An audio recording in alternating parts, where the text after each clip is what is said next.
Welcome to the groundbreaking news program that delves into the heart of Mormonism, your weekly window into the unique intersection of news, history, and culture that resonates with the tapestry of Mormonism. So, whether you're tuning in from the heart of Utah or joining us from around the world, your favorite news program starts now, where news meets insight and the stories of our faith unfold. Hi, everybody. Welcome to the Mormon Newscast. It is Monday, August 19th, and boy, has it been a week for news. We honestly had so many stories that we're going to cover today and so many more that we could have covered. We had to hold ourselves back. I am joined by my esteemed and knowledgeable colleagues. Bill Reel, how are you tonight? I'm doing excellent, Rebecca. How are you? Fabulous. I'm great. And Radio Free Mormon, how are you? I'm here. Happy to be here, Rebecca. That's all we can really say. We are here. We're going to begin tonight. I believe our first slide is some breaking news, and I think RFM is the one that's going to cover this. Either me or Bill. This is so breaking, we hadn't even flipped a coin to see who was going to cover it. Did you want to read this, Bill? Yeah, let me go ahead and do that. So this is a post on Facebook on the Latter Gay Stories Facebook group. And we're just getting word of this in the last little bit. So, folks, I hope that if you haven't heard this information is interesting to you. But here's the post. About a year ago, we were informed that attorneys and church leaders with the Church of Jesus Christ of Latter-day Saints were in the process of revising the handbook of instructions as it relates to transgender members of the church. At that time, we immediately reached out to affirming and empathetic employees and general authorities who have helped create better dialogue and discussion surrounding LGBTQ plus policy within Mormonism. Some of these individuals were involved in the discussions for this upcoming change. Today, the church released a supplement to the transgender section of the General Handbook. That's section 38.6.23. The published update was disappointing at best. The church has clearly set a precedent that contradicts its visitors welcome and all are alike unto God theology. Among the changes are the following updates regarding social, medical, and surgically transitioned members. Quote, transitioned. First, transitioned transgender members can no longer participate in any overnight activities. They must be escorted away from the activity. Number two, transitioned transgender members can no longer hold callings with youth or children. Number three, pronouns and preferred names are between the individual, family, and church members. The church will allow the member to include their preferred name on their membership record. Number four, transition members are no longer allowed to fully participate in young single adult conferences for Strength of Youth or general youth conferences. Number five, transitioned members can no longer hold teaching callings. Number six, if single occupancy bathrooms are not available in a church building, transitioned members should find an alternate solution. 7, participation of a transitioned member in a gender-specific class, aka young men, young women, priesthood, or Relief Society, or is it i.e. RFM, Relief Society, should be limited and rare after first receiving approval from area presidency. And so that is the post of the changes. I certainly have some thoughts as I've read that for the first time just now, but I will let maybe the two of you speak on it first and give me a breather, and then I'll share my 2 cents. I'll just say that number 7, of course, there are ideas that come when you read through all of those, aren't there, Bill? But number 7, even after a person gets approval from the area presidency, even after that, number 7 is saying that participation of transition members in young men, young women, priesthood, or Relief Society, I think that pretty much covers everything, is still to be limited and rare. You know, when you hear that,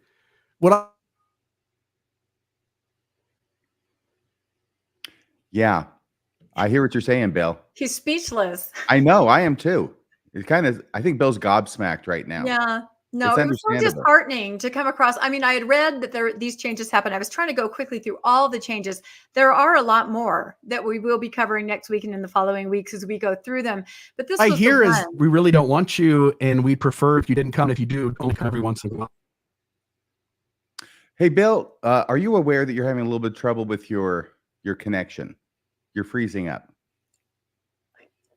He might be doing it on purpose. It's very possible. Maybe if I duck out, that will help. Let me just duck out and see if that helps. Okay. I don't know if it's going to help. Well, since it didn't help, I'll duck back in. It didn't help. Why don't you go ahead? Okay, so I've already said what I wanted to say about number 7. Do you have anything you want to say about any of those, Rebecca? Yeah, all I can say is that it was so disheartening to read this. I was just reading this during the day, and I honestly was pretty floored. And I think the message is for those of you that thought we were going in a different direction, for those of you parents that think this is a safe environment for your transitioned young person, please think again. Please look at it again carefully, and please read this list, and please think about your young person.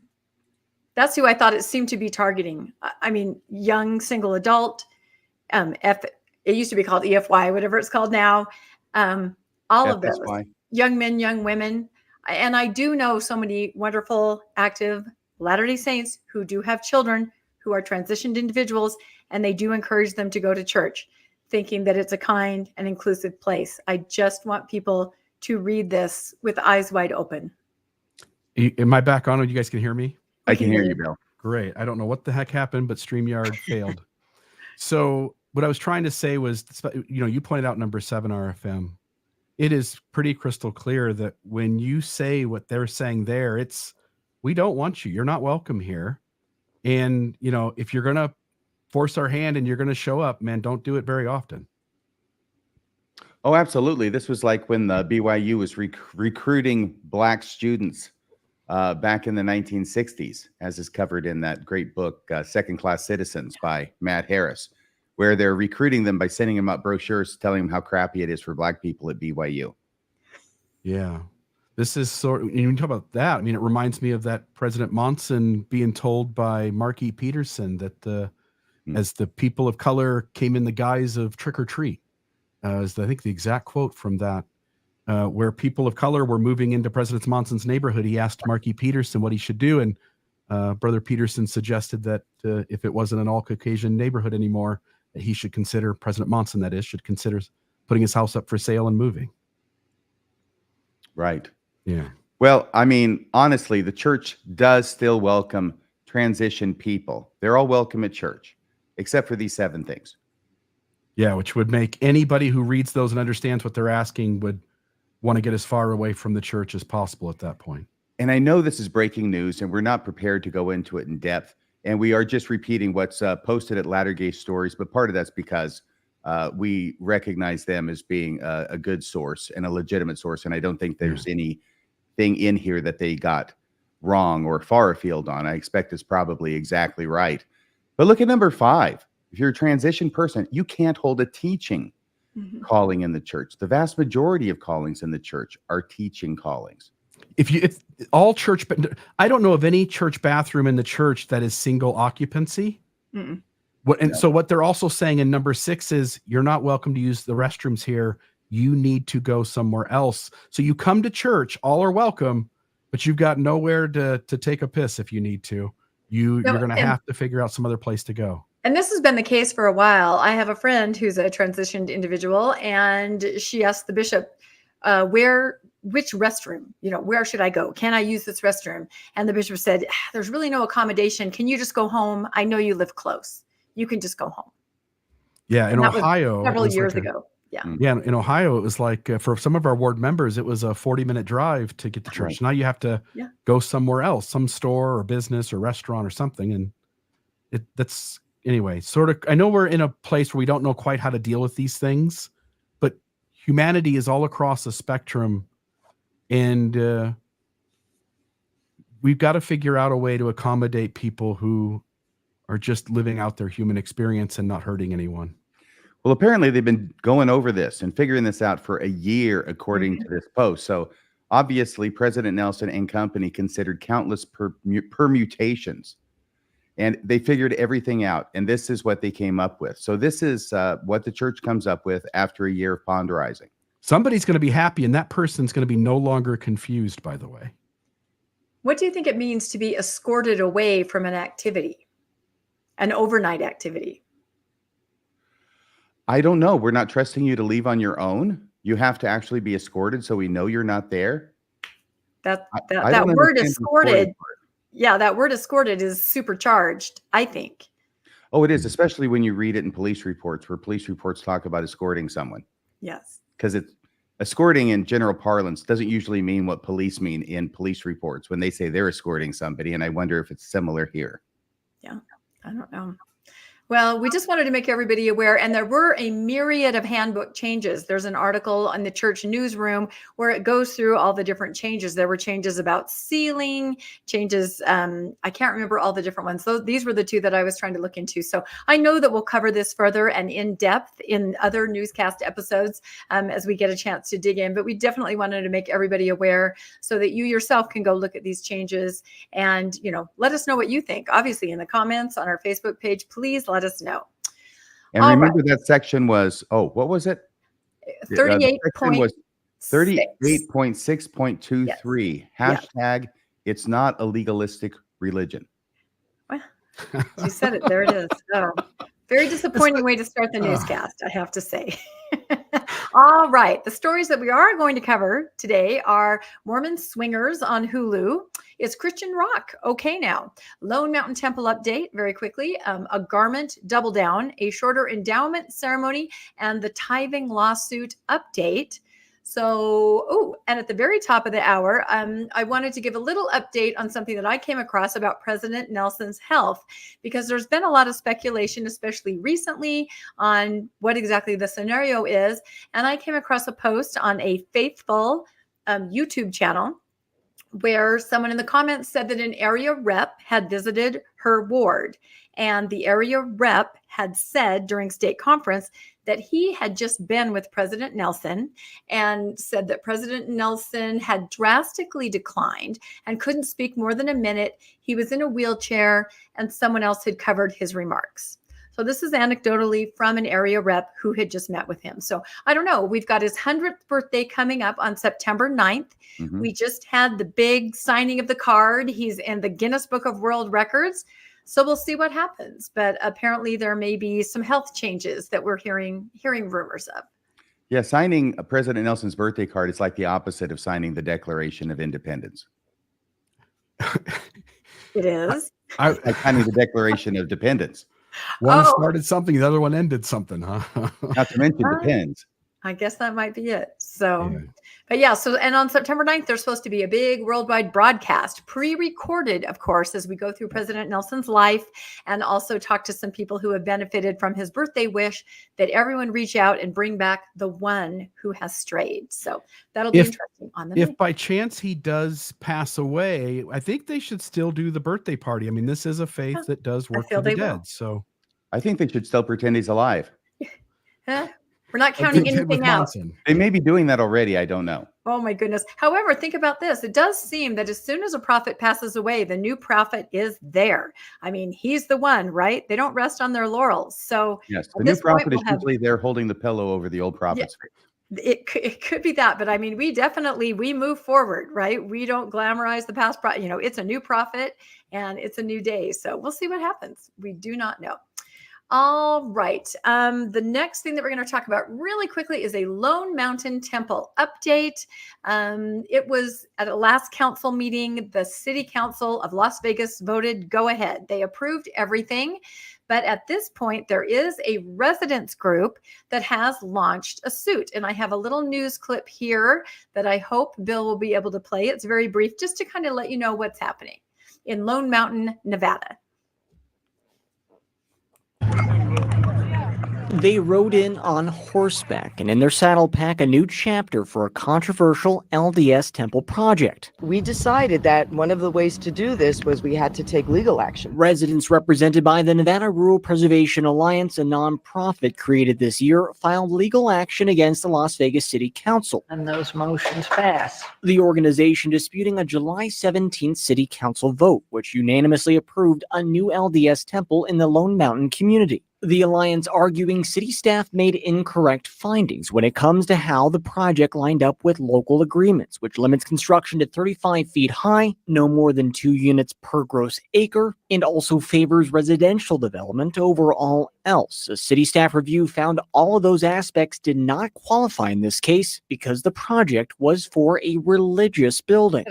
Decision that only ignores the law but violates the interlocal agreement, and it affects the rural area very negatively by their decision to do this. It's not just an error in zoning, it's a breach of trust of the people.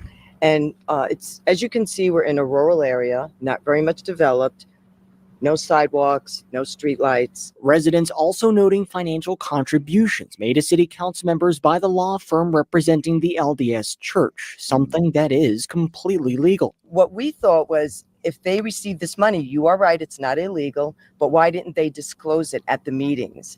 Because it doesn't make them look like they're impartial. Now, the city of Las Vegas declined to comment on this story, citing ongoing legal action.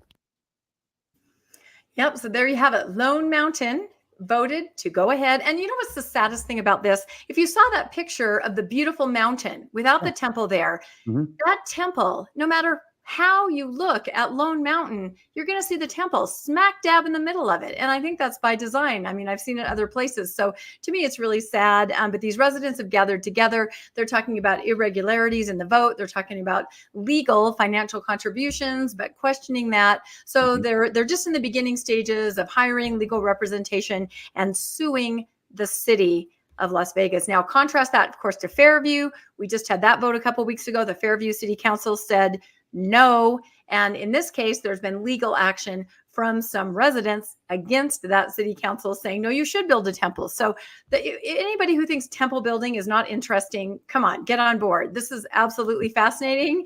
And it really is kind of, I think, the church's behavior in a microcosm, if you really dig in. So any thoughts quickly about the Lone Mountain lawsuit? I thought they were going to decline comment. The City Council of Las Vegas was going to decline comment, citing ongoing campaign contributions. However, by the way, you notice what I'm wearing? You see what I'm wearing? Did you receive it? Oh my goodness. They told me they were going to send it to you. They did. They sent a nice card along with it. And it's very brief. Can I just read this to you? It says, "Hello, thank you for your support. Please put the word out. Fairview is united and will stay strong. Sincerely, Fairview United Team." Oh, and there's a postscript. It says, "Radio Free Mormon, you are the best. Much better than Rebecca Biblioteca." Well, thank you so much, everybody. That's very kind of you. I'm just kidding about the PS in case anybody thought that was serious. You're the hero. You're the hero here, Rebecca. So good for you. Yeah, that's awesome. And I think, Bill, your shirt is on its way. So it's probably in my mailbox right now. I just haven't checked the mail in a day. So no, and if anybody else would like can you take your coat off a little more and show us what it looks like? If anybody else of course I am. You're the only one wearing. I mean, I'm not one of those swinging Mormons. No, can you just show anyway? If anybody else would like a Fairview United shirt, you can go to fairviewunited.net. You can make Yes, you can make a campaign contribution as far as helping them in what they need to do, and they'll send you a shirt. It's kind of awesome. So, because these are fabulous shirts, item. It's very awesome. It's nice Irish green, and this was the color, of course, that they wore to show their solidarity to the city council meetings. Correct? Yep. That's exactly right. The LDS people were instructed to wear white shirts on their own. The residents came up with green, keeping it country. So, yeah. So I'm sure we'll have more about that going forward. But all right, let's move on from temple news and let's hit one of our big first top stories, which I think are we on to the tithing lawsuit? I think that might be what. There we are. It's RFM. Take it away. Thank goodness. Okay, so this is a story that a lot of people have been talking about. It involves the class action lawsuit that has been filed. It's not technically a class action yet, but hopefully it will be when it grows up. And hopefully the judge is not going to dismiss it based upon the church's motion, which it filed last week, I think it was. Yeah, August 13th. So the title from the Salt Lake Tribune article written by Tony Simmerod, August 13th, 2024, is Dissident Plaintiffs Can't Speak for All Members. LDS Church argues in seeking to block tithing lawsuit. It's a bit of an awkward headline, but we'll see what we can make of it. Now, I've rearranged a few things here. Here's the recap. Claims of fraud and a slush fund. This is what this is all based on. We covered this before. So as I say, brief recap. 9 plaintiffs in 5 states are suing the Global Church and its investment arm, Ensign Peak Advisors, alleging that senior church leaders and their money managers lied for decades about using member tithing donations solely for charitable causes, while instead investing the cash in a multi-billion-dollar slush fund.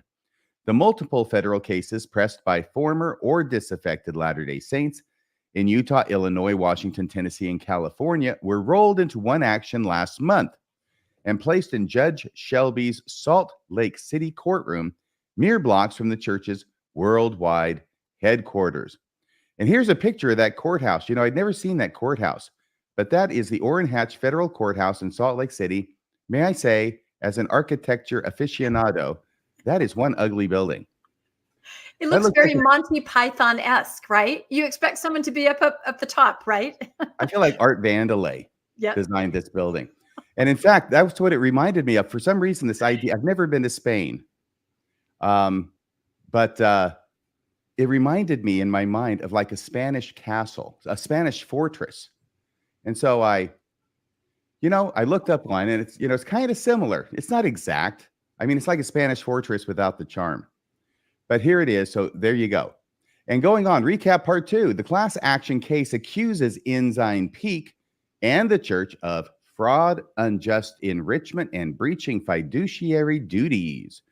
In the newly consolidated complaint, the plaintiffs seek the return of varying amounts in individual donations they gave, ranging from $3,700 to $183,256, along with other remedies, including possible creation of a national class of plaintiffs with similar interests. In fact, that's the main goal, is to create a class of plaintiffs with similar interests so that it can become a class action.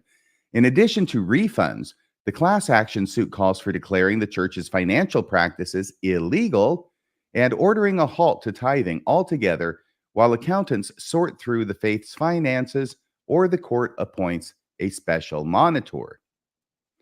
By the way, there's Orrin Hatch in earlier days, obviously because he's alive here. But he's also there with, it's Joe Biden. Absolutely. So this is a while ago, but there we have Orrin Hatch and Joe Biden.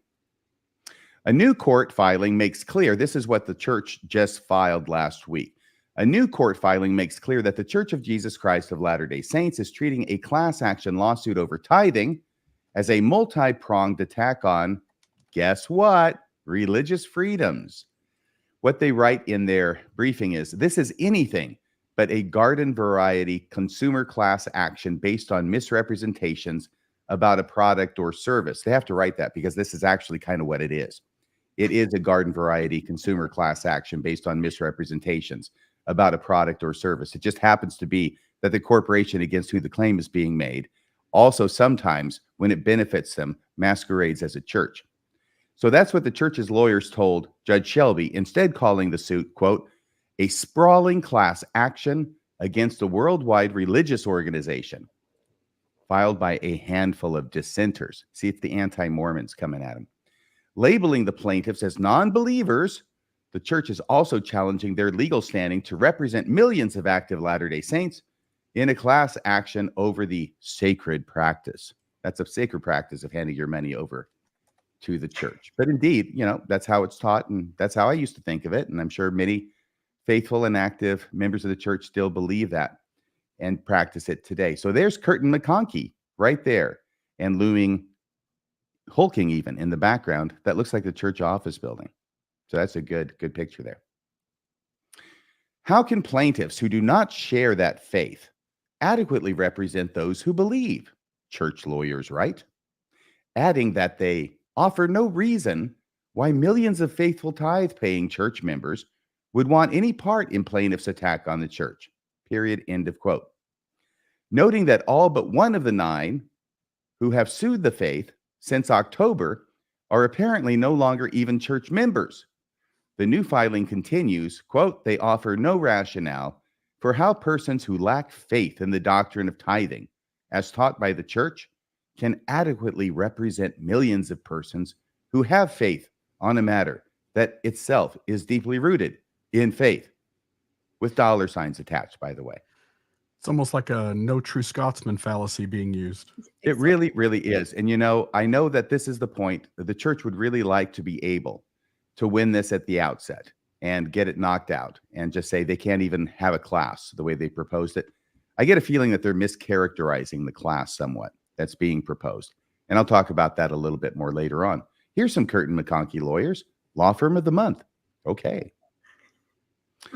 The new motion notes that the lawsuit takes direct aim at questions that are fundamentally matters of belief, including faith in the act of tithing itself, church attorneys argue, based on deeply personal religious experiences developed over a lifetime. That puts probing the lawsuit's main allegations squarely off limits to a class action, the lawyers contend, under the First Amendment's protections of church autonomy, which preempt government intrusion. There's the United States Courthouse. Going on, allowing it to proceed, i.e., this lawsuit as a class action, allowing it to proceed, they proclaim, the church lawyers, risks second-guessing decisions made by duly appointed ecclesiastical leaders regarding the church's mission, its prophesied future, which is failing to live up to, by the way, the priorities and timing of its spending and programs, and the amount of funds needed currently versus the future to fulfill the church's destiny and how to invest reserve funds. All of which is, by the way, just a huge straw man and a distraction from what the real issue is in the case, which is, did the church make certain representations about how the tithing dollars would be spent, and did they then fail to fulfill those representations? In my opinion, the assertions of disenchanted members about how the church accomplishes its mission, the attorneys write, implicate precisely the kind of internal church conflict the First Amendment prohibits courts from adjudicating. And there's the LDS Church office building in Salt Lake City, Utah. Okay. The second part is that the church is also moving to halt discovery until the motion to dismiss is heard and ruled on. I mean, that makes sense to me. Why would you go and do a bunch of work on a case if it's going to be dismissed?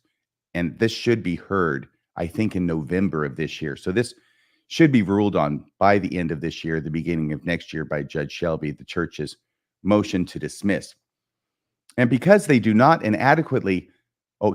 because they do not and cannot adequately represent the members of the proposed class, the brief states, their lawyers should not be allowed to start evidentiary discovery that conflicts with the interests of the class. Once again, the church really, really, really wants to not have any discovery that they have to do because they don't want to let people know anything about their financial holdings. And I think that's common across many different lawsuits. This is what the church really doesn't want to have to do.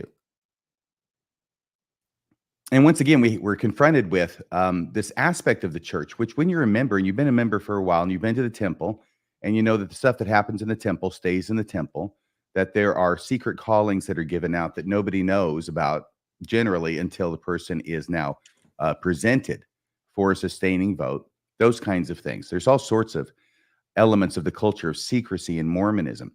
And when you're a Mormon, that sounds totally okay. Yeah, of course. The money that the church has, that's private. That should be secret. But when you look at it from the outside, it looks like, why is the church wanting to hide all this stuff? Not only do they not publish it, not only do they not distribute their financial holdings to the members and to the world, when there's a lawsuit going on that could force his discovery, some information to be released by the church about this, no, they go out of their way to make sure, to try and make sure that that does not happen. So that's what's going on with the second part of this case. The lawyers argue that Judge Shelby should at least put discovery on hold and decide the merits of the underlying case, which makes sense to me, at the earliest possible stage of litigation to fully protect the church's autonomy and rights to free exercise of religion, and because we want to hide our money. A roadmap for the litigation issued by Judge Shelby in July calls for the church to seek dismissal of the lawsuit in early December. By the way, this is not huge breaking news that the church is filing this lawsuit. It's been known or talked about by the church since July, and Judge Shelby taking that into account, Judge Shelby set the schedule for the church to seek dismissal of the lawsuit in early September, followed by a response from the plaintiffs in mid-November. Now, considering the church's argument, there's just a few things I want to say about this because I do not think that this is going to fly, okay? I don't think the church's motion to dismiss is going to be well taken by the court, but, you know, you're being paid by the church, you're representing your client, and you got to do something, right? So I don't fault them for bringing this motion. I just don't think that it's going to win. First off, to take into consideration is that none of the 4 judges in the Huntsman lawsuit, that would be the original trial judge and the 3 judges who heard it on appeal, none of those judges bought off on the church's argument that the tithing lawsuit implicates religious freedom. Okay? The 2 judges who agreed with the church, which would be the trial judge and one of the 3 on appeal, the 2 judges who agreed with the church did not buy off on that argument, but did agree with the church on a second argument after getting past that threshold issue. Number 2, the class would likely not be all tithing payers. I think that the church here is mischaracterizing intentionally the class that is sought to be made as if it is of all tithe payers in the church, as well as those who may have left the church. The class would likely not be all tithing payers, but those tithing payers who would not have paid but for the promises the church made as to how their tithing was being spent, and also who want it back, whether current members or former members. I think that is the class that's being sought to be created, not just something that covers every single tithe payer who's ever existed, at least during the time frame that they're setting this up, which I think was 1998 until relatively recently. Shortly after Ensign Peak was created in 1997 is probably why they're doing that. And I talked with Colby Reddish this morning, who gave me that insight. Finally, if taken to its logical extreme or argumentum ad absurdum, the church's argument would mean that regardless of how badly a religion took advantage of its members, not the LDS Church, we're just talking about a hypothetical church where everybody could agree that their actions are so egregious that obviously they made these promises to the members of the church about what would be done with money given to the church, and then they atrociously did not use that. I mean, they used it for, I don't know, hookers and blow, okay? So it's just totally something that everybody would have to agree was a fraudulent mischaracterization of how it was that they were going to use that money. And then you have members who say, I didn't donate that money. I donated that for Bibles for people in Africa, not for hookers and blow from the leaders, okay? Why do you keep bringing Elder Cook into the story? Go ahead, my friend. Explain that a bit. Do you want to explain that? No, if I use any more information, I will stay away from any more information than that. Okay. You know, in the live chat, I think it was in the Mormonism After Dark, by the way. I'll try and pick up on my hypothetical here, my reason why I think that the Judge Shelby is not going to buy off on this. By the way, there's more than one Elder Cook in the church. I won't, who knows? I mean, hypothetically, you know? Yes, the question is, there more than one Elder Crook in the church? No, there's a whole bunch of those. Okay. 15 at the top.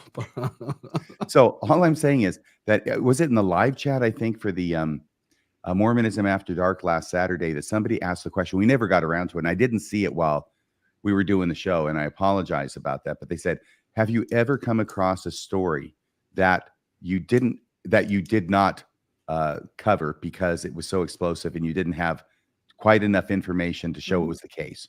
Yeah, and we've talked. Yeah, there is at least one that I can think of. And you bring this up, and that was the one I was thinking of. Yeah, and there's another one that involves another apostle. And then there's a story that we had plenty of evidence for, but it just probably we would have gone down with the ship. So Yes, that was an apostle's son in certain things that he was doing, Yeah. right? yeah. Okay. So, but going on from that, if we take this example, right? This is the argumentum ad absurdum about a situation where everybody would agree this is fraud. Then the church's argument to not allow it to be a class would be still effective. It would still apply. Okay. So regardless of the promises made to get the members to hand over the money, no class action would be possible still, as long as there still remained faithful members who believed the giving of their money to that church, that hypothetical church, was an act of faith. So I think that argument is something that church lawyers will, not church lawyers, but plaintiffs' lawyers will argue. And I think they would probably come up with that without any prodding. It seems to me a rather obvious and straightforward argument that shows that this is a ridiculous argument that the church is making, because it would apply even in a case where everybody agreed that the church had committed fraud that had nothing to do with their religious beliefs. Okay, and I think that there's Rebecca. So that's the end of that story. Any thoughts from you two? I'm just glad that you clarified that whole concept, your number 2 point, because I kept thinking that's crazy. These people were believing members at one time. They did believe the promises. They did pay their tithing. Now they understand that they were burned, that, it was not what they thought. And now they're going to try to get their money back. So what does that have to do with people that are still believing? I mean, is it just some kind of blanket suit? I equated it to like going to a gym, being a member of a gym, getting hurt at the gym, saying, I quit this gym, leaving the gym, turning around and suing the gym. And then, shouldn't you be able to do that? And even if there are people that still continue to patronize the gym. So Right. I think you helped clarify that. I think that was a strange part of the story that a lot of us are like, what are they talking about? And that was another analogy. Yours is a good one. I had thought about on that one. What if you are in a profession of some sort where you're exposed to asbestos? And there's a number of people, and of course you get asbestos, you quit your job. A lot of you have to, and you have to go to the hospital and get treatment and things like that. So are we to say that people then who are alleging as a class that the company that they worked for exposed them to asbestos and should be held accountable for it?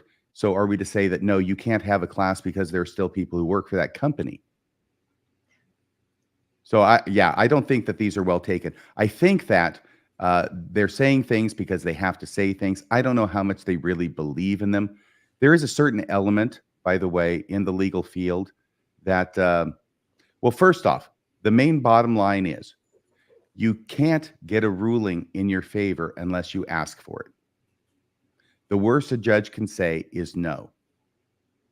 And I will say, like pretty much any other lawyer who's been a lawyer for any amount of time, I have brought motions that were dead bang losers, I thought, that I won. And I brought motions that were dead bang winners, I thought, that I lost. So it's very possible for judges to see things differently. So it is a case sometime of throwing what you have up against the wall and seeing what sticks. And I think that's what they're doing. But Judge Shelby, I think he's a cagey judge. He knows a few things, and this isn't his first rodeo, and I don't think he's going to be buying what the church is selling here. What do you think, Bill? Yeah, sorry. Here's the other side of the coin. While they're trying to disqualify those who have left the church, those who have left should not be disqualified, because it actually indicates that those people were already on the fringe of leaving, that some new piece of information or experience moved them. These are the people who would have most likely been moved by the fact that if the church had been honest up front, that would have been the straw that broke the camel's back, rather than 2 years later reading the gospel topic essay. These are the people who show that they have the ability to change their mind and step away from a church if they perceive that church to not be healthy. Hence, the argument to the court could easily, the other side of the coin is, these are the very people who we can show would have been most likely to have been influenced by the church being honest and transparent. And hence, these are actually the best candidates for sharing their testimony about they would not have paid tithing had they known this information sooner. Right. The only other legal principle that people should know to understand what's going on here is that once a class is created, it's not like everybody who fits the definition of that class has to be a part of the lawsuit. Right. Okay. They can join the class. They can not join the class. It's up to them. This is actually an exercise in free agency, which the church preaches a lot about, but doesn't really practice that much. So it's not like you can force them into the class. They have to either join the class or remove themselves from the class. And they have to do something in order to make that happen, or not do something if they're not going to join it. You mentioned the idea. I mean, I remember some class action lawsuits coming into the mail. I mean, I get them from time to time. My breathing machine for my CPAP machine at night was one of them. And some of these you have to intentionally get yourself out of the class action suit. And some of them you have to subscribe to it to get into the class action lawsuit. It seems like this is a natural situation where only the people who want, because the whole rule here is the people who would have left had they known. So it seems like this would be a clear-cut example of one where you would have to put yourself into the class action rather than exempt yourself out of it. Yeah, and I don't know what kind of this would be. It's still early days. We'll see what happens with this motion to dismiss and whether it proceeds, which I expect it will. But if you were trying to send mail to everybody who's spent any time, paid any tithing to the church, which is what that discovery would be about, that would be millions of people. Just in the United States. I expect over this time period that'd be millions of people, which means millions of pieces of mail having to go out. I don't know that they're going to do that. It may just be, this is a class action and the commercials are on TV, and if you fit in this class, call this number and we'll sign you up. Who pays the postage? Well, the attorneys do. The law firms do. Yeah. That's why this is a huge, huge deal. And I talked about this a bit before. It's been a ways ago, but a class action, you're not doing anything else during this time. And you've got a host of attorneys and a much larger host of staff. And all they're doing every day, I won't say 24/7, but 40 hours a week, all they're doing is all of this sending out mail and organizing. You'd be good at this, Rebecca. And, making sure that you get everything sent out to everybody it's supposed to be sent to. And she's great at organizing. That's what I mean. Know. I have a background in librarianship. I can catalog anything.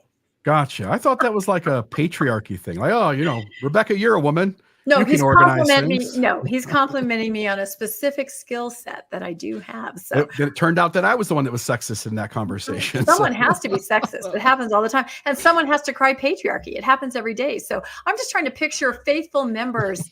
I mean, honestly, if the letter were to show up, you can't tell me that just for a second there would be a pause where you went, I wonder if anyone would know if I got it back. Do you know what I mean? Could I remain a faithful member and still get it back and then keep paying? I don't know. Well, I think there's one of these people one of these plaintiffs who's named right now, who claims to still be an active member of the church. There's one who does. And so I guess I think it's a he, but that person will find out whether they can do this lawsuit and still remain an active member of the church. Yeah. I'm also really curious about discovery. I know that was brought up a lot in the article. And as you said, that's irregular at this point in a lawsuit, but you can tell they're already, I would say, terrified of that. Who knows what's out there? I love discovery. This has the potential of having a really big impact on the church financially. So I'm sure they're going to throw everything they've got at it every step of the way. Yep. Well, we'll wait and see. And you said the next thing that's happening is November. You think there's something happening in November then? Well, it said November is when the plaintiffs get to respond to this. So in other words, they just got it. And so they've got to respond to it and do their briefing. Then the church has a chance probably to file a reply to it. Then it's going to be scheduled for argument, which may be at the beginning of the next year. And then Judge Shelby will issue a ruling. Who knows how long that will take him to do. So these things take time. It's a slow process. I think a lot of us were kind of worried when it was moved to Salt Lake. Everything was consolidated. I think a lot of us at that point kind of wrote it off maybe. But this sounds like, no, we don't have to. It still has perhaps some legs to it. Oh, I think so. And we'll see what happens with this motion to dismiss. Of course, if it succeeds, then it will be appealed. Yep.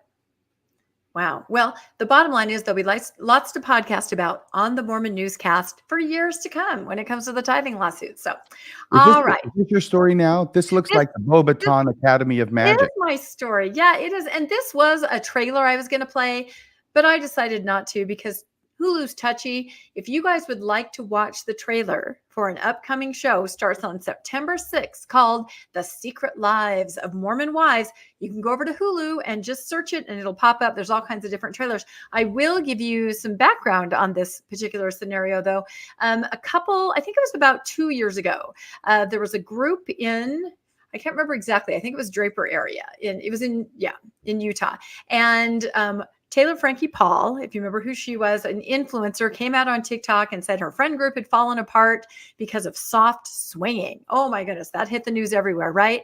Kind of went crazy from there. It's the first time soft swinging kind of got on the radar, which is basically, there's different ways that you can do it, but basically husbands and wives agree together that they will engage with other husbands and wives in various activities. Everything consensual, everyone an adult, everyone knows. So this was going on in this group. Taylor Frankie Paul, it kind of all imploded. There was some domestic violence charges, all kinds of things happened. And then everything kind of just fell away. We didn't hear anything else. And then suddenly here they are again. A lot of the women involved in that group, not all, but a lot, are now on a new series called The Secret Lives of Mormon Wives, where the trailers that I've seen and the other little clips, it looks like they're just going to be living their Mormon life. It showed the husbands giving a baby blessing. It showed, I think, some Relief Society activities, and then all the different things that these very probably wealthy, fabulous people are doing. Have you guys even heard of this program or this scenario before, RFM or Bill? Only from you, because I understand that you're marginally involved.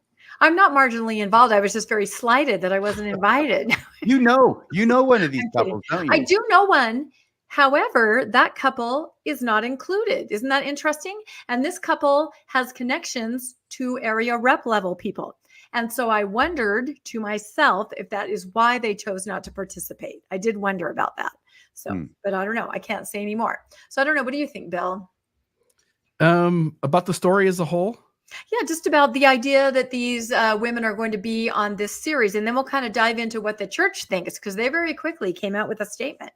Yeah, my thought is that when this all went down, again, not that what they're doing is right or wrong, like the ethics and morality of that's a discussion for another day. But for those who, for these people doing that, I would have to imagine when that came to the surface, a lot of embarrassment, sort of shame, not because it's right or wrong, but because society does that thing where it says that and sort of says that that's not the box we're all supposed to live in. But for them to all do this and for the TV series to stand up there and to say their thoughts, man, that's kudos to them. I don't have near that kind of bravery.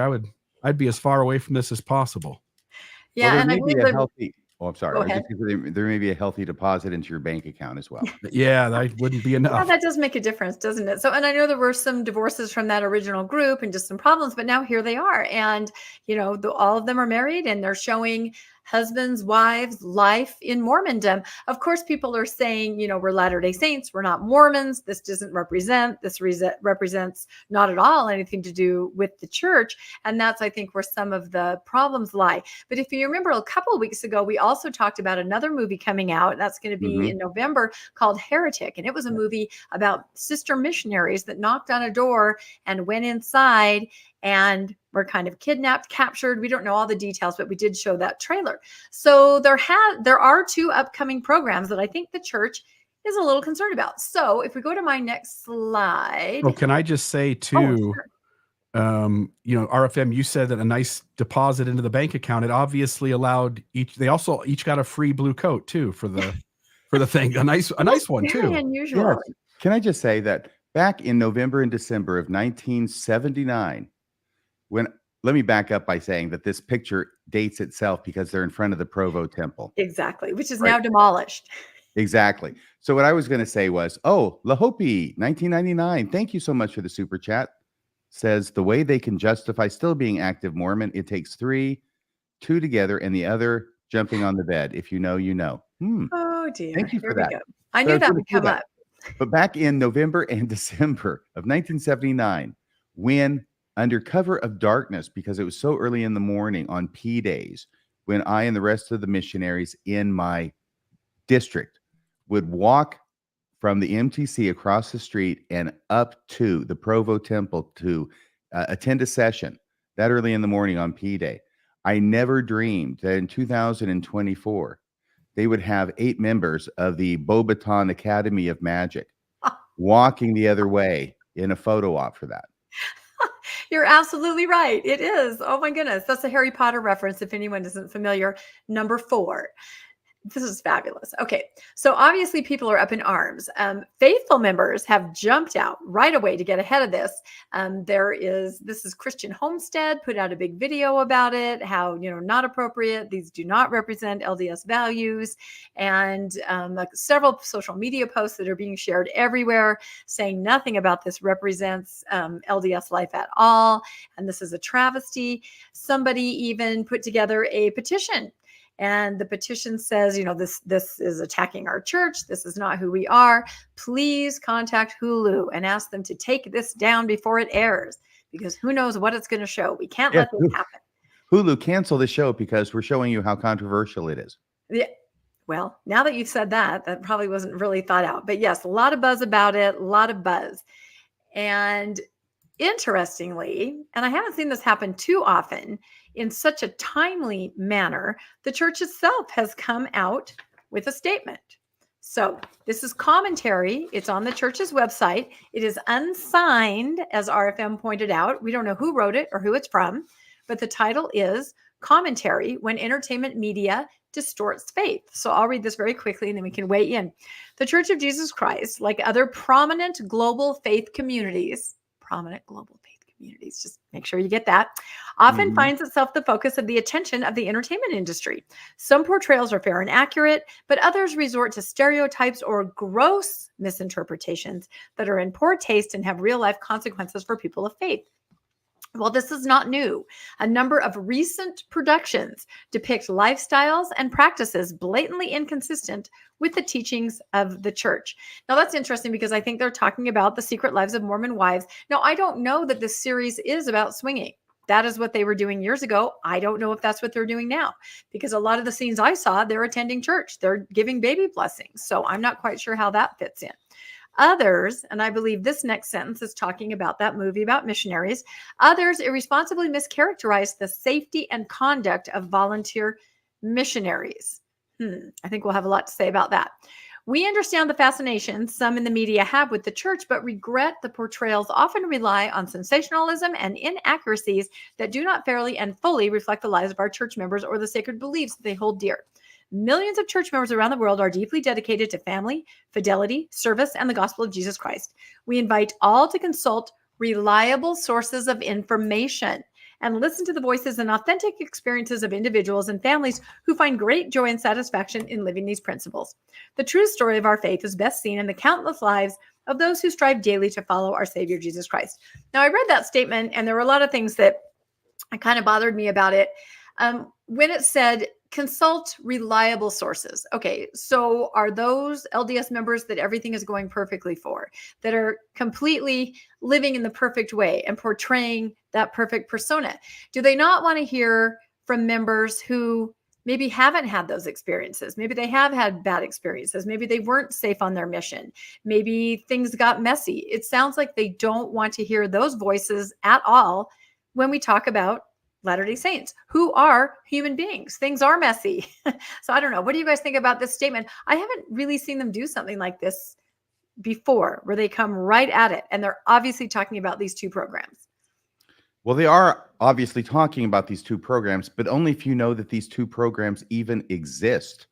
This is something that constantly annoys me about the way the church presents messages, whether it's in the newsroom, whether it's in general conference, whether it's commentary. This is labeled a commentary, but nobody signs it. Where do you have a commentary? I've never seen a commentary that wasn't by somebody or some organization, right? But this is an unsigned commentary. So we're just throwing it out there.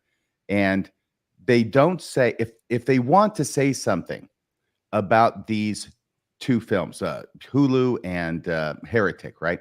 If they want to say something about them, say something about them.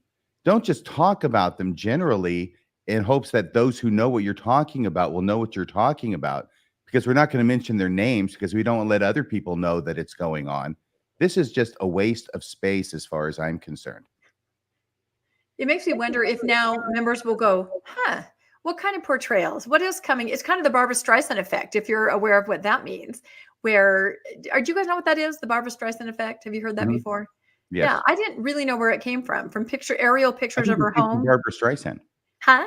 From Barbara Streisand. Well, no, I didn't. I just read this week. I've always heard that, and it means that you talk about it in hopes of making it go away, and it makes it worse. But it all started with an aerial photograph of her home, Mhm. which only 6 people had downloaded. 2 of them were views from her lawyer, but she obtained representation to get that taken down. By the time everything went to court and everything happened, 500,000 people had looked at that picture, aerial picture of where she lived. So, yes, if you say something like that out loud and say, "Don't pay attention," I wonder how many members will go, "Huh, I better see what's happening. What is this secret lives of Mormon wives?" So I don't know. What do you think, Bill?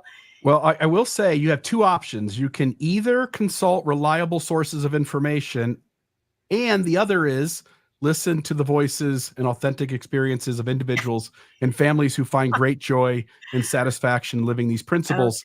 If you read it the way I do, I think the church is acknowledging that they're not the best place, nor are the members that are still in the best place to get accurate, reliable information. Yeah. I'm just glad that the church is asking people to consult the Mormon Newscast.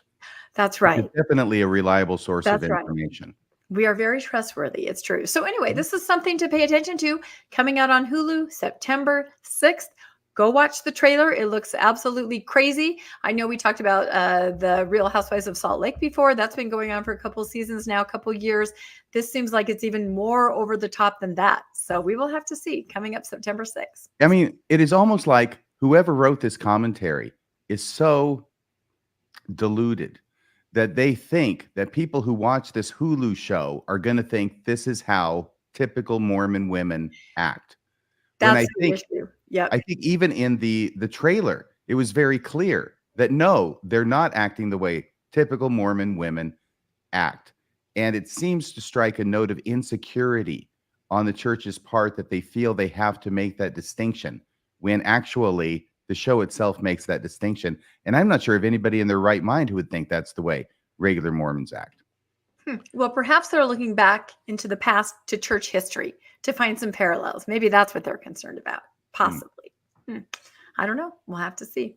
All right. I think we've got Bill up next to talk about the new endowment ceremony. Oh my Oh, goodness.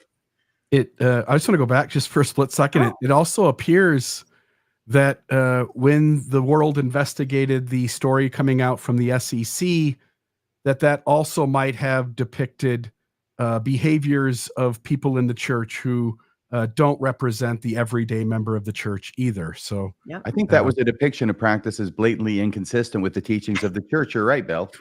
yeah. So anyway, kettle, meat pot. There it is. All right, folks, this is the story I put together on the recent changes in the temple, and I'll go ahead and play that now.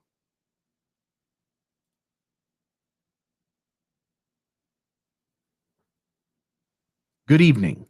Tonight, we turn our focus to a significant update within the Church of Jesus Christ of Latter-day Saints. Once again, the Sacred Temple Endowment Ceremony, a cornerstone of Latter-day Saint worship, has been revised. In a move aimed at further streamlining the temple endowment ceremony, church leaders have once again made notable adjustments to the ritual, removing what they describe as redundant phrases and shortening the overall experience to approximately 1 hour. The endowment, which symbolically narrates the creation of the world, the fall of Adam and Eve, and the journey of humanity back to God, has now been condensed again, cutting another 15 to 25 minutes from the ritual. Diane Smith, a frequent temple attendee from Salt Lake City, expressed her support for the changes, stating, quote, "I am always amazed at how each change brings an individual closer to the Lord. I'm grateful for continual revelation," unquote. It seems Latter-day Saints who have seen 3 hours of church go down to 2 and the endowment being shortened over and over again, and seeing doctrines watered down over the last decade and a half, such as reducing the great apostasy or what happens in exaltation, such as getting a planet, express over and over again that they are thrilled with less and less Mormonism.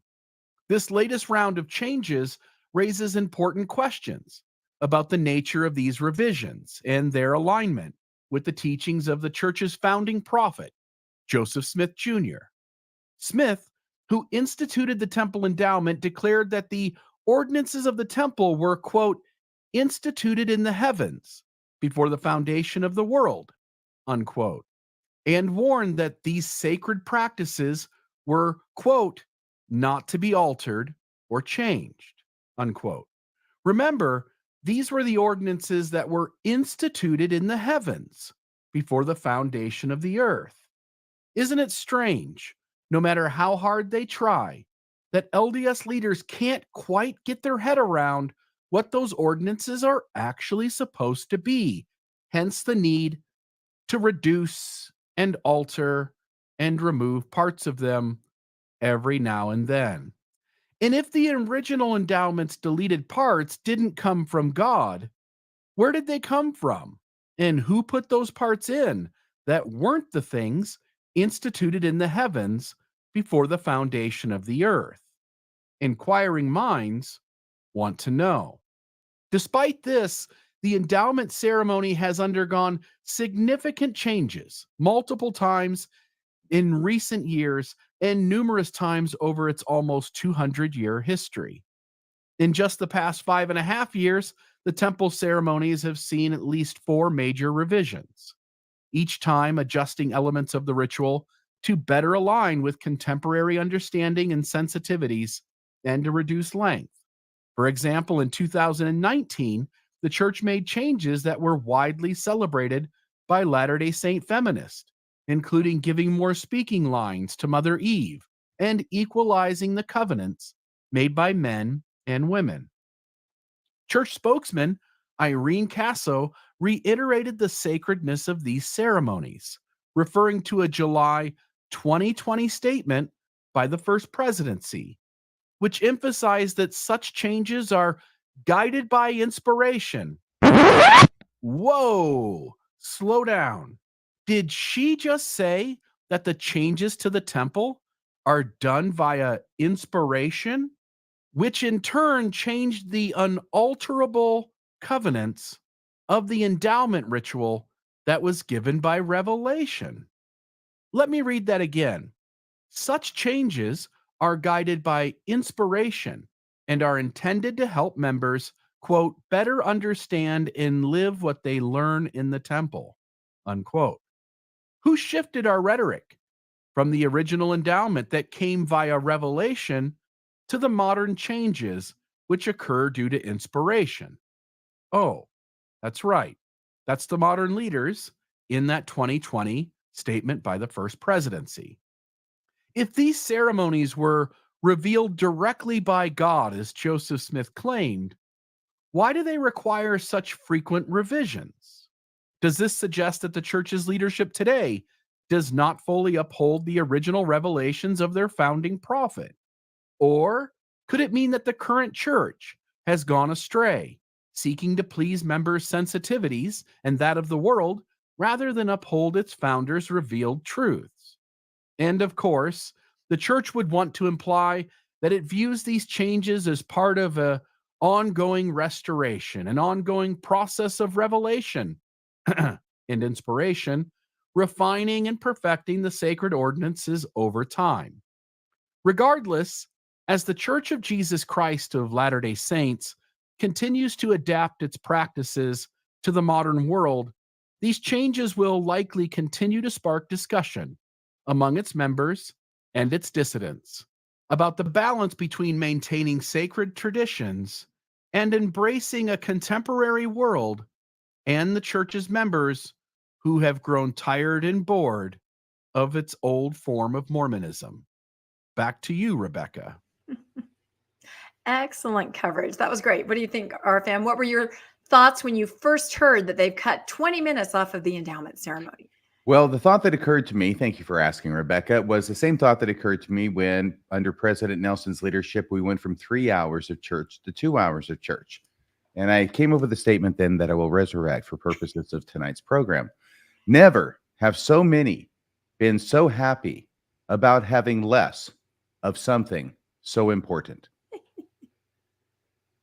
I think that's true. I made a It meme is today. strange. It is strange. I made a meme today where it was, of course, a Trexmo, where somebody was saying, "What? They cut off 20 minutes? Let's go over and over again to see how short it is," right? And I've heard this on social media. People are saying they want to go back and back to experience this shortness. I'm not sure if that defeats the purpose or not. Yeah, it made me jump too. Yeah, I saw you. I saw you down below jump a little bit. So I was like I want to. looking something up. Yeah, and it went, ah. RFM, you're in a courtroom often. You know what words mean better than I do for sure. What does the word immutable mean? Means it can't be changed. It means it can't be changed. A mutation is a change. Immutable means it cannot be changed. This is the church's quote. I used this in the video. This is the church's quote off LDS.org. They're talking about the ordinances. They were instituted before the foundations of the world. Then the author of the article jumps in, which is a LDS leader. I should go check and see who it is, but it was a 70. He says they have always been an immutable part of the gospel. And then he reiterates it by quoting Joseph Smith, who says that they are an immutable part of the gospel. So the church has tried in the last decade and a half, and really for 200 years, to get it further and further away from Joseph Smith. And at this point, it's done a pretty good job. Yes, this looks like it was Elder Dennis B. Neuenschwander who wrote that. Of course. Yeah, I looked it up just by Googling that phrase. Thank you for fact checking all of us. I would say 2 words: ongoing restoration. That is the free pass for anything. Ongoing restoration. You can do whatever you want. Nothing in the past matters whatsoever. I just try to picture the next life, though. Everybody milling around, which version of the endowment did you go through? Everybody made different covenants. Everybody promised different things. Even we are of an age where in our lifetime, since we all went through the temple, there have been multiple changes. So we talk to each other. Oh, did you go through and they did that? No, I missed that by a year. You know what I mean? Everybody did and said something different. What we are watching, I think, in real time is the correlation and standardization of the temple endowment. It is now being brought into conformance with the basics that the church now teaches. Very, very basic. They're removing any mystery from it. They're trying to explain it all in terms of correlated Mormonism. And it reminds me of what John Adams said to the Continental Congress. Was it Continental? Anyway, it was the Congress who was trying to come up with the Declaration of Independence, which Jefferson had written, and everybody had an idea about what should be changed in it, right? So they're going through that whole process. This is from the musical 1776, where John Adams stands up and says, what did he say? He said, now would you whip it and beat it till you break its spirit? Because I think that's what they're doing to the endowment, to the extent that anybody loves or appreciates the endowment. And I know that there are those out there who do. And I think that Cheryl Bruno is one of them who loves the ritual of the endowment. What they're showing is they don't understand it. Yeah. They don't understand it, and they're whipping it and beating it till they're breaking its spirit and bringing it into conformity and in line with the standard pablum that we hear in General Conference. No, I would agree with that. I had a faithful family member. I love to break news to faithful family members, of course. I'd like to be the first, because then they're like, how do you know? How do you, right? You of all people. I'm like, I know. Anyway, this person said, what? Oh, but there's still an option to have the longer one, right? The one that I like, the one with all the symbolism, the longer one. I said, I don't think so. I think it's just the shortened one. This person was extremely disappointed. And as I've heard from people that have gone, they've greatly reduced the role of Satan, which is interesting, because there was some conversation about how Satan seemed to have quite a bit of power, even offering instructions that are followed in the temple. And so apparently that has sort of been removed or reduced. I'm actually going to do an episode on that with the amazing masterpiece on the kind of history of Satan in that ceremony. Satan says, quick, get you aprons. God is coming. Yes, I was trying to be sensitive about it. But yes, there are some people that say, why do we follow that instruction? So that role has been greatly reduced, as I understand it. So a lot of changes there. And I think we'll be able to, probably dissect them a little farther as time goes by, but very interesting. The only other thing I'd add to this is that this is not restoration. They're talking about ongoing restoration, but really for at least 100 years, the church has been engaged in a game of subtraction. They have nothing new to add to what Joseph Smith restored. all they're doing is subtracting from it. So It's the Joseph, go ahead. It's the ongoing reduction. It is the ongoing reduction. It is the ongoing subtraction. That is so interesting. That's all they can do. They can't add any. They have Right. no prophetic ability. They have no revelatory cojones to add anything. All they do is subtract. And so they've subtracted from the church time. They're subtracting from the endowment. They're subtracting from the garment length. All of this over the last 100 years. And there's a number of things that we could talk about that they have subtracted, some for good, some for ill. But it's all subtraction as far as I can tell. Visiting, teaching, home teaching. I would say ministering is a huge reduction from what that program used to be. But again, this works. Like the people that I saw social media saying, let's go back to the temple to see what they took out. It works. It doesn't matter what it is. Any kind of change is going to excite people and get them going. Cynical me said, is this change something to do with making sure tons and tons of people go to the temple so that it can look better as far as temple building stats? Because they're always going to these cities saying our temples are packed. And of course, we're always showing stats that they're not. Could this be something to drive people back to the temple? I don't know. I'm cynical about that, but it is very interesting. I think they need concessions so that people can get popcorn and maybe a slushie of some sort to enjoy during the endowment. I think that would I would love that. help. I wish they would make some concessions. No kidding. Well, they have made concessions. I think it was 15 feet. But honestly, these concessions, at least they could make some money. You think some enterprising Mormon would have brought that up at some point. We could make a lot of money, selling 25-cent box of popcorn for $10. Well, they don't need the concessions. Generally Unquotable today did a very awesome little short on her podcast about, she also has a newscast. She's really good. And she talked about the industry around attending the temple. I don't know if you're familiar with this, but temple dresses, temple bags, temple jewelry, temple everything, temple garment bags, temple booklets to write down what you experienced. There's a huge kind of Etsy cottage industry that goes along with attending the temple. It's very interesting. And a lot of money. Popcorn wouldn't hurt. That's all I'm saying. Popcorn wouldn't hurt. I could never afford one of those fancy temple dresses. I knew everybody else had one and I'd get the rented one. It's kind of like, got the zipper. Yeah. That was me. Probably why I stopped going, because I felt, ostracized. I was so poor. I rented the garments. Yeah. Oh, you rented the garment. Yeah, I never had my own set. Oh my God, that's disturbing. I never had my own set of temple clothes. Did either? I'm guessing both of you did. I did not. You did I not? don't think I win enough to justify it. Huh. That's surprising. I guess back in the day, though, temples were on every corner. So. Right. It was a bit of a drive. And so, I just rent and not get the clothes. But this being my idea about the popcorn, if you take the idea, all I ask is $1 off of every box. That's perfect. And your face on the container, right? On the popcorn bag. Great. Radio Free Mormon popcorn. Radio Free Mormon popcorn. Extra movie theater butter. Extra butter. That sounds really good, actually. I do have a set of temple clothes. I keep them in my closet just in case there's a really good party here in Southern Utah that might require them. So you never know. Like, a fun post-Mormon party. You never know. Wow. I had someone every Christmas, my parents would try to give me temple clothes. Do you want temple clothes this year? I didn't have the heart to tell them that after attending 5 times, having panic attacks every time, I never went again. So, but they did offer for decades. Do you want temple clothes for Christmas? I'm like, I'm okay. How about a toaster?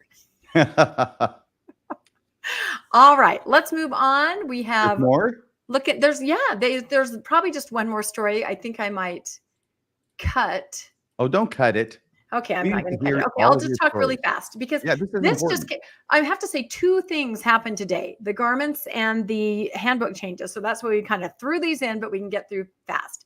A double down on the garment of the holy priesthood, and that is the name of an article, a talk by President Holland that's going to appear in the September Liahona. And the subtitle is, as part of the temple endowment, we have been given a sacred physical reminder of our covenants, a symbol of the Savior himself. So inexplicably, after everything that happened, after Sister Dennis, all the women, the thousands of comments, inexplicably, they have doubled down on it. In Liahona article. I'm just floored. I can't believe that they're doing this. It tells me that people really aren't doing what they want them to do. And they had to put this out in the Liahona. So this first presidency put out an actual statement within this article. Here is the statement about garments. So let there be no confusion. And there's a nice picture of Christ right there. So the first presidency statement on the garment, here it is. The garment of the holy priesthood reminds us of the veil in the temple. That veil is symbolic of Jesus Christ. When you put on your garments, you put on a sacred symbol of Jesus Christ. Wearing it as an outward expression of your inner commitment to follow him, the garment is also a reminder of your temple covenants. You should wear the garment day and night throughout your life. When it must be removed for activities that cannot reasonably be done while wearing the garment, seek to restore it as soon as possible. As you keep your covenants, including the sacred privilege to wear the garment as instructed in the initiatory ordinance, you will have the greater access, strength, and power. There it is. There's the statement. So yes, greater access to protection. Those garments are still protecting you. I picked that up too. Exactly. They're still going with that. Those stories, faith promoting story, you're burned all over your body, but not where the garments were, stories like that. Mm-hmm. So here's the other part that I found. They're just cutting everybody off at the knees. There is no workaround left. So in my circles of faithful Mormons that I know, a lot of the women said, look, I've prayed about this. I have come to a personal decision. I've received personal revelation that I'm okay wearing the garment on Sunday and wearing it to the temple. That is what the Lord wants me to do. That is how I interpret wearing the garment. And that's meaningful to me. I have made that decision myself. A lot of women have done that, not necessarily that Sunday into the temple, but they've made decisions on when and where they personally wear the garment. Mm-hmm. No more. They got wind of this and they're going to cut this off at the knees. Elder Holland continues, please don't misunderstand. First, he's telling everybody to pray about wearing garments. You've got to pray about it. Mm-hmm. Don't misunderstand. As you reach out by praying for divine guidance, the Spirit will not inspire you to do less than follow the instruction received in the temple and prophetic counsel shared by the first presidency in their recent statement. A loving father will not help you rationalize doing less than you can to align with his standards of devotion and modesty that will bless you now and forever. But does he understand your questions? And will he help you receive the blessings of respecting the garment and keeping your covenants? Yes. So there it is. There's absolutely no room for you to receive some kind of personal feeling about what the garments mean to you and how you should wear them. This part, you can probably tell because I think I'm yelling, really made me mad. Do you guys have any thoughts about this? Oh, yeah. This is a good example of what personal revelation amounts to in the LDS Church. Mm-hmm. Amen. Yeah. By the way, Rebecca, I think if the garments were still long enough, you wouldn't be able to cut them off at the knees. You probably could not, and that would be modifying the garment, and you could not do it. But it does remind me of the early days of the church when it was a heyday of personal revelation, right? Everybody was getting them until church leadership and Joseph Smith realized, hey, they're getting revelation that doesn't necessarily align with what I want them to do. Then we dial it back, right? But I do know this was kind of the workaround for a lot of LDS women, and now they're being told not at all. You will never receive an answer that is different from what we are telling you right here. And so You're totally out of luck. So there's only one more course of action. And this is the course of action I would encourage any woman to take. And that is a doctor's note. It does say in the article, should you also consult with competent medical and health professionals when needed? Of course. Should you disregard common sense or look beyond the mark? I pray that you won't. So I'm sorry. I did an episode with Lila Tuller on this. Garments, because they are dark colors, dyed white, they contain dyes that have very, very negative effects on women's skin. Men too, I would think. And if you want to talk from a gynecological point of view, can I say that word on the newscast? I'm sorry. Wearing fabric 24 hours a day is not something that is promoting health for any woman, or I would say man. So these garments to me they're kind of deadly when it comes to your personal health. So I would say, if you can get a doctor's note, you could say, I can't wear these garments. There was also a church handbook update today. We talked about that on garments and temple clothing for members who have disabilities or allergies. So they're hearing this as an excuse. People are saying, I can't wear them. I have allergies. It's not an excuse. It's real. There are harsh chemicals to turn dark fabric white Yeah. Do you know the amount of chemicals? And that's why when you wash your garments with bleach, all it does is return them to their actual color, which is gray or a blue color. So that's why they're turning yellow after only a few washes, because they're not white to begin with. Anyway, it says in the handbook, special order garments may be purchased for members who are bedridden, have severe physical disabilities, or have allergies to certain fabrics or garments. So what they're talking about are bamboo fabric garments. Now, these are not made with those dyes. They still have some of their own issues. And the main thing about them, as you can see across the bottom of the screen, costs over twice as much as the normal garments, and you have to special order them. So to me, it's just a hot mess, and they're just doubling down, locking it down. I don't know. What do you think, Bill? It seems strange that they're saying, and somebody pointed this out in the comments, by the way, this isn't my thought, but if I go back, you should not trust the Spirit if it tells you something that is different than what we are currently telling you. Yeah. They are asking you not to trust your feelings in a church whereby the only way you can know the church is true in spite of all the evidence that's against it is to trust your feelings, number one. And number two, in the midst of leaders just making the endowment less than Joseph Smith asked it to be, they're telling you that the Spirit will never inspire you to do less when it comes to the garment, in spite of what they say. That seems like a little bit of irony as well. Yeah, they definitely use feelings in different ways. Yeah. Trust them, don't trust them. Yeah, it's really interesting. Well, you trust them when it says the church is true and the leaders are prophets. Why? Because then that's the real Spirit talking to you. If it tells you to do something different, then that's Satan.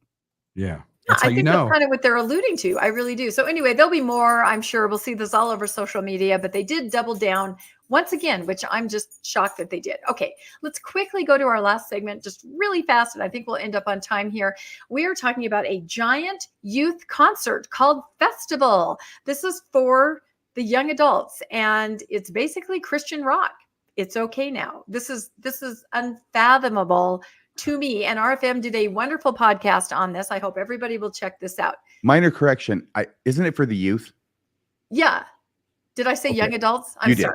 Yes, I'm sorry. The teenagers. Young adults are people who've already graduated. You're right. These are for the teenagers. You're pretty soon the right. young adults will be unmarried members 65 and up.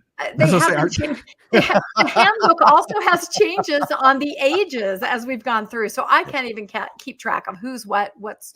It's like 40-year-olds now are young adults, right? Yeah, exactly. 40 years ago. So the background of this is it was a concert at Red Butte Gardens. People who were attending the FSA, is that what it's called? Yes. For the Strength of Youth. Used to be EFY. FSY. Were able to, is it FSY? Okay. God, there's so many acronyms in the church. When you get on the other side of it, it's hard to keep them all straight. Anyway, so they had this giant concert. It was taped ahead of time. And I did have a clip. You guys have to look this up because I think I took it out. It was a reel on Instagram put out by the Young Women and Young Men General Board leaders. They were gushing about this kind of concert. They were gushing about the joy, the raising your hand to Jesus, the pure joy of worshiping Jesus.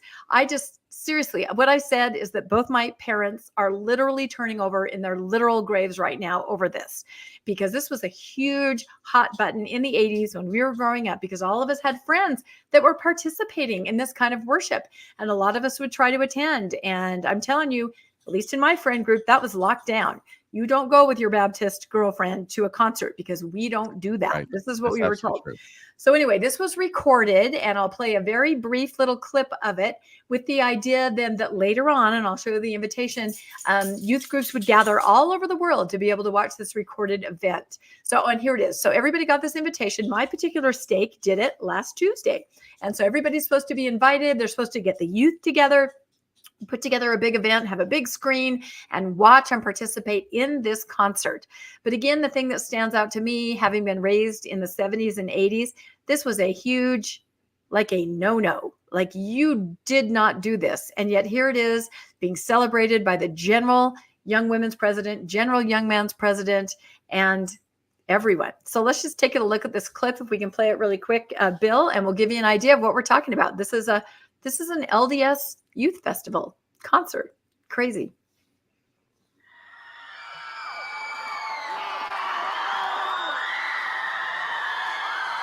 All right. tonight, so I want everybody singing. There should be no sitting. We're all gonna have fun, okay? Sing along. If you know the words, I want you clapping. I want you singing, all the things. I think I know better.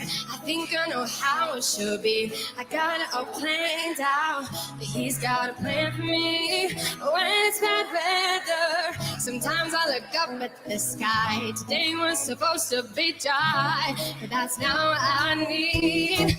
Life's so unpredictable, and things might not be going my way. Look at all those instruments. But it's gonna be a good day. Well, things are going sideways. I got a smile on my face, and nothing's gonna bring me down, 'cause I know whatever happens. Okay, I think we can stop it. I think it's not stopping right on time. You guys get the idea, though. Look at all the music. Guitars, electric guitars, Yep. drums, Yes. praising. I mean, seriously, you grew up in the same era I did, RFM. Did you ever see, and again, you weren't LDS, but I mean, did you ever see anything like this? Well, I was in 78, and the answer is hell no. Hell This is no. what the Christian kids were doing. Exactly. And we didn't do that. In fact, I once asked my mom if I could go with my friend to a Christian concert. She attended a congregation right down the street from me. And my mom said, no, that is what the Christians do. She really said that. She Mhm. also said they sing about the G word. Do you know what the G word is? Garment? Grace. They Oh, sing great. about grace, and we do not do that.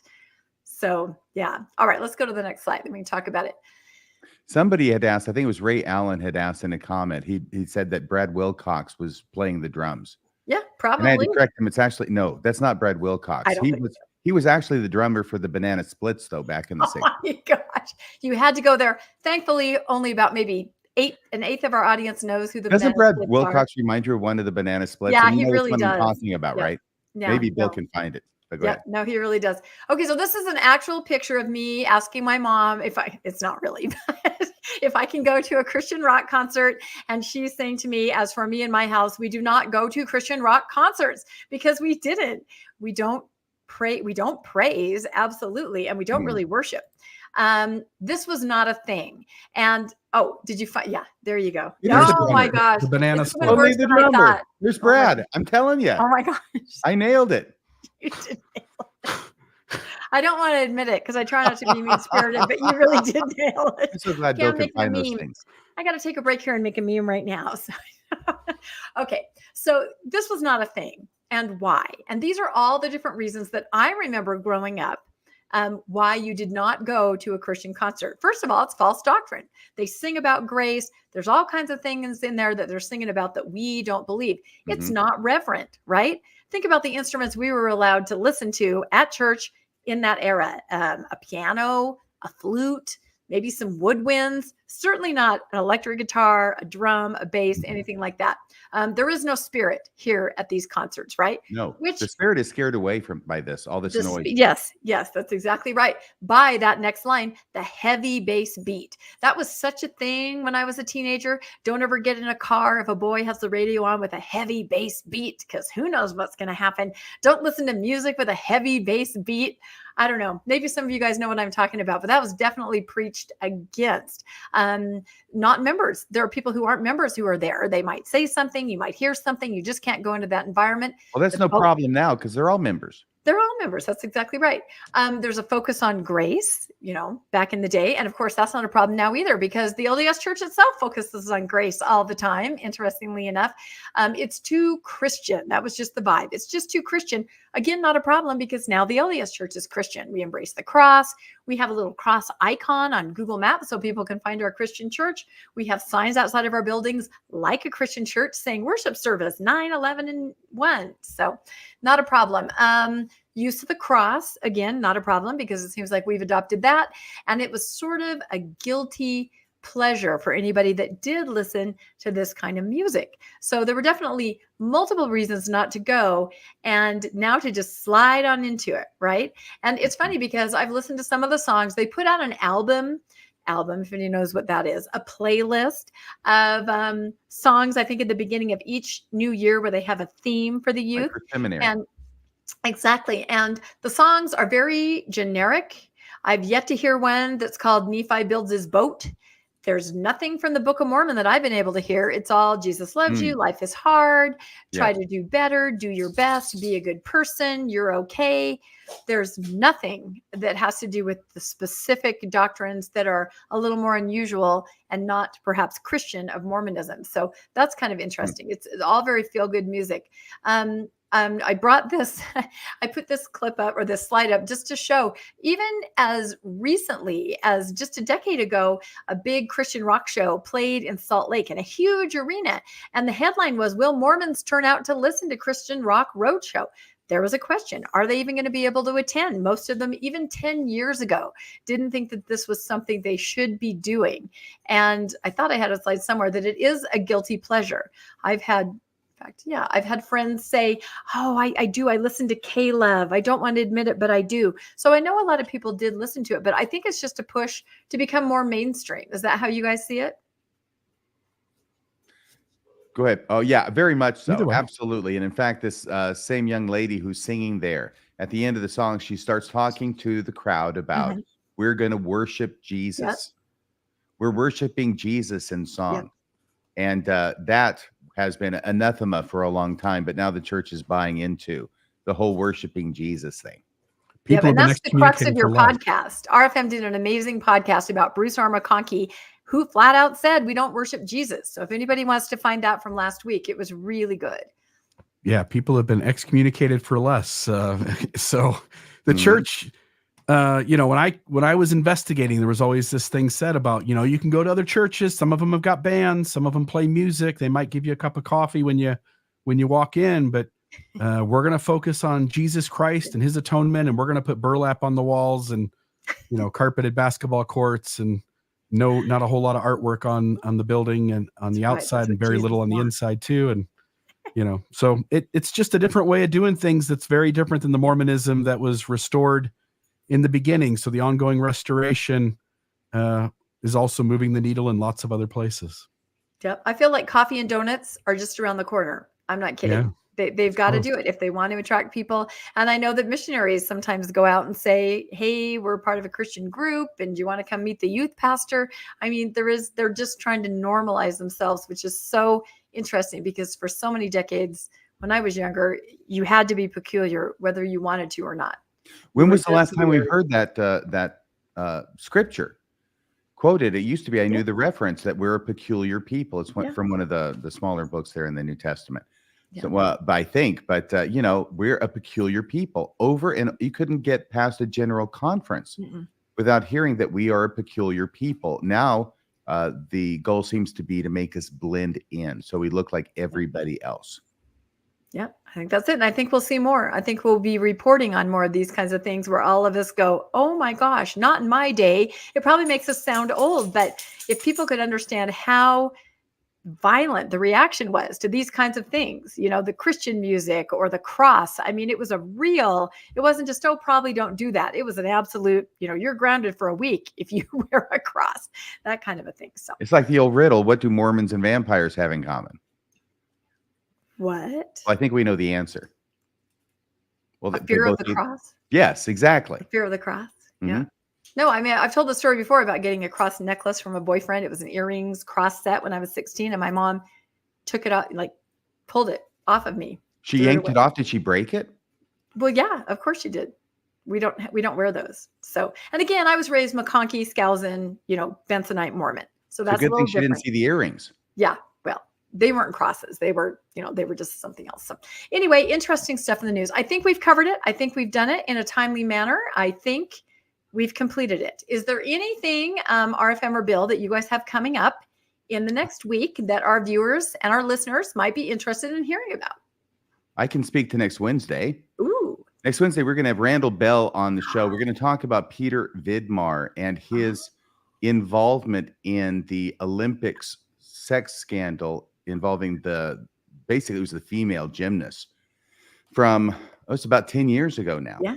And how he was part of that. He was in a position as president to do something about it and yet did nothing about it. And when the crap was hitting the fan, I almost forgot this isn't Mormonism After Dark. when the crap was hitting the fan, he suddenly was called on a 3-year mission to be the mission president on the other side of the world in Australia. Very convenient. How convenient. Wow, that sounds like a really interesting episode. And that's Wednesday at 6:20 p.m. Mountain Time. Is that right? Yes, that is absolutely right. Do you think we're going to be doing another Mormonism After Dark this week, Bill? I was just going to ask you guys, is that regularly on Saturday night, or does it rotate? Is it like a pop-up podcast, or how does that work? It's sort of a pop-up podcast. Okay. So behind the scenes, we're having a discussion. It's a little heated. It's not. I hope not. Teasing. I'm just teasing people into feeling like there's a big discussion going on behind the scenes. You're in the pot, creating drama. No. We're all good. Like I sort of don't want to sacrifice 3 evenings a week that are, with one of them being on the weekend, and I can do 3 a week, but then I need to sort of leave it allowed for that third one to be kind of floating. And RFM's right. I think we'd probably secure a better audience if we played it at a regular time slot every week. So we're playing tug of war, and he might be winning, and I'm thinking it over. So I just don't think you want to be with me 3 times a week. I'd like to be with you 4 or 5 times a week, but can we do some of them in the morning or the afternoon? It's hard to do after dark in the morning. What if you did it on a night where you already have a show? I thought I was going to, because we sometimes will podcast. Yeah, we'll sometimes put podcasts. We'll just okay, our night is just full of it. It's that one night, and we're just doing it. What if you rolled out of Newscast into Mormonism After Dark? And that was something I thought of today. Yeah, that was one of the ideas. So then the audience is already wanting more because they've loved you. I already see the look on RFM's face. Mormonism That's a hard After Dark is a sexy podcast. It's a Friday, Saturday night. It is. It's got to be Friday night or Saturday night. It's just the nature of the beast. It does not survive on a Monday. Everything's less sexy off the weekend, Monday's the least sexy make day. Mondays sexy again. I think you guys can do it. Family home evening. That's right. Family home evening. Instead of family home evening, let's do something else. It's not rainy days and Fridays that always bring me down. All the more reason to have something exciting going on. Well, whenever it is, it's awesome. Check it out if you can find it. As far as how about you on Mormonish? Aren't you having something on tomorrow, Rebecca? We have an amazing episode. We have one that I think is going to be invaluable to the folks in Fairview. Show your shirt again. We are having Colby Reddish on. This is tomorrow night, Tuesday night, 6 p.m. Mountain Time. And we are going to talk about RLUIPA, the Religious Land Use and Institutionalized Persons Act, which the church seems to feel gives them carte blanche to build whatever they want. Colby is going to go through it, make it understandable for the common people like me, and give some really good suggestions on what some of these towns could do. So please, Colby is like the smartest person, aside from you two, that I've ever encountered. He is amazing. This is going to be an incredible episode on Tuesday night at 6 p.m. Mountain Time. Has anyone ever mentioned to you that whenever you say RLUIPA, Rebecca, it sounds like you're throwing up a little bit? Does it? RLUIPA. You know what? At least I don't say RLUIPI, because that's what Landon calls it. So, which is kind of a folksy way to say it. Nobody knows what the hell it is. All we know is the church is using it like a sword, and it's supposed to be a shield. So, yeah. And that's it. All right. Enough of that, please. Well, they're turning their plowshares into swords. That's exactly what it is. In accordance with the prophecy of Isaiah. That's exactly it. All right. Please like and subscribe to the Mormon Newscast, and check out our Facebook page where we put, copies of the articles that we talk about. You guys can give us ideas, and we will see everybody next week, same time, same place, 6 p.m. Monday night, because we have a dedicated time, unlike Mormonism After Dark. We will be there. Thank you, everybody. Thanks, Bill. Thanks, RFM. Bye-bye. Elder Bruce R. McConkie here. That's a wrap for this week's edition of the Mormon Newscast. We appreciate you tuning in and sharing this time with us. Keep the conversation going and stay informed on all things Mormonism. Until next week, wishing you peace and joy. See you next Monday at 6 p.m. on the Mormon Newscast. In the name of the Lord Jesus Christ, amen.